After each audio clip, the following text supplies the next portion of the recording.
Great. Hi, thank you very much for your consideration of this very important topic for our city. I'm Rob Gaddis. I'm a resident of Redondo Beach. I live in the neighborhood of the power plant, and I want to point out some effects on the immediate neighborhood around the power plant. I do want to say, too, that it's funny to hear AES say that it's so concerned with grid reliability. As John Mirasu pointed out, 5 years ago, AES spent over $1 million to influence the voters to rezone that property so they could build condos there.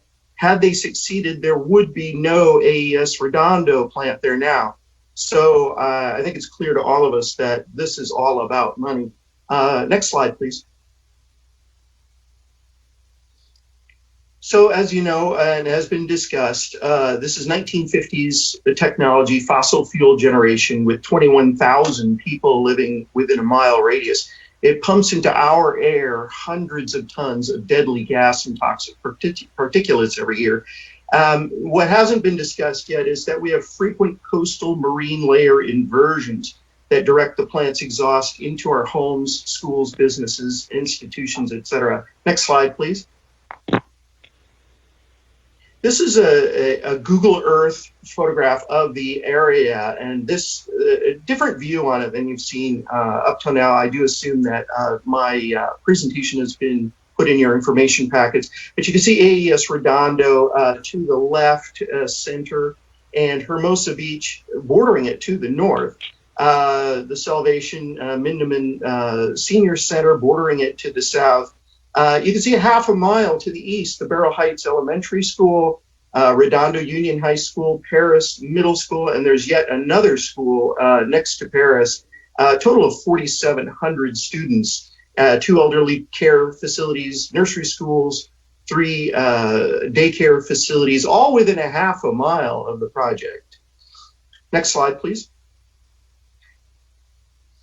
Yeah, we've gone over this. Next slide, please.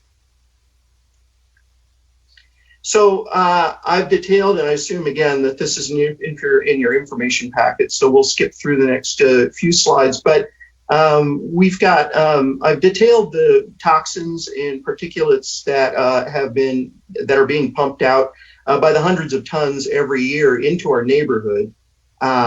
If we could skip next slide. And next slide. Okay, so I've included 3 years, the most recent 3 years of air quality management district reports of the amount of gases exhausted every year by the AES Redondo power plant at its current running rate, which is very, very low, as I say, as a peak provider. Can you skip forward 3 slides? There we go.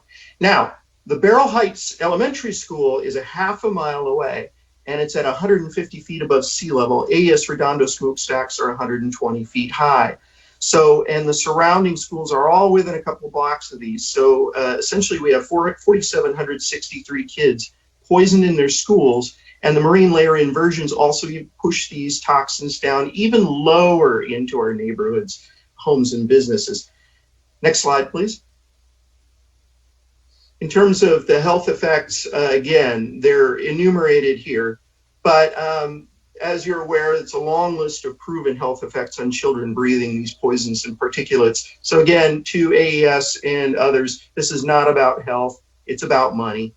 Also, as you know, this Harvard Medical School study has tied this to comorbidities with COVID-19 infections. I do want you to know that a nursing home about 2 miles away has a couple of dozen of coronavirus cases.